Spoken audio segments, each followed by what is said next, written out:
Hi everybody, Todd Woodbridge here. Joining me is Sam Groth. And Sam, Novak Djokovic threw against Brooksby in a tough four-setter. But is there anybody that can make a match more physical than Novak? Well, Todd, I think the short answer is no. I mean, he's a physical beast. He did it once again today against Brooksby. Loses the first set, but his ability just to turn it around, lock down from the baseline.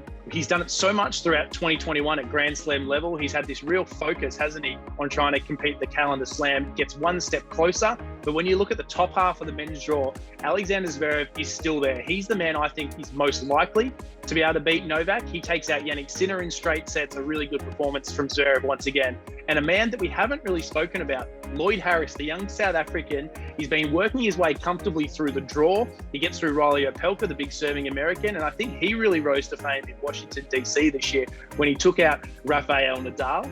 I think Novak's still the most likely, but on the women's side, there's still some really big names, but names that haven't quite made that breakthrough at Grand Slam level. No, but they've been close, and Pliskova is one of those. She served her way through another match against Pavlyuchenkova, the runner-up at Roland Garros. Belinda Bencic defeated Swiatek. Now, having come off winning gold at the Olympics, she's on a real roll, and she will believe she can win one. But how about Emma Raducanu? Out on Arthur Ashe, she beats Shelby Rogers 2-1. That is an incredible performance to deal with that court, that expectation. And I actually feel like her fairy tale run is going to continue for a little longer. So some big moments coming ahead for those players.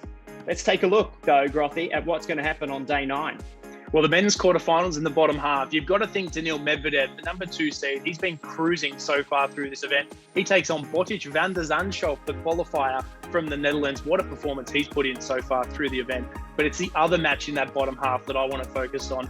Felix Auger-Aliassime against Francis Tiafoe really rose to the occasion in his previous match. The crowd was whipped up into a frenzy by Francis, and the ability for Felix just to control his emotions and get through that one.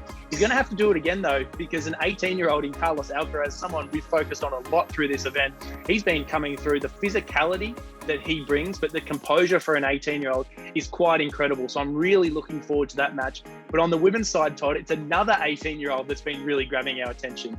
Yeah, Leylah Fernandez, boy oh boy, is she a pocket rocket. She takes on Alina Svitolina. We've said that for Svitolina to go further and win a slam, she's got to serve better and go for a forehand. Well, she's going to have to bring both of those, because I think Fernandez is all set for another upset in this tournament.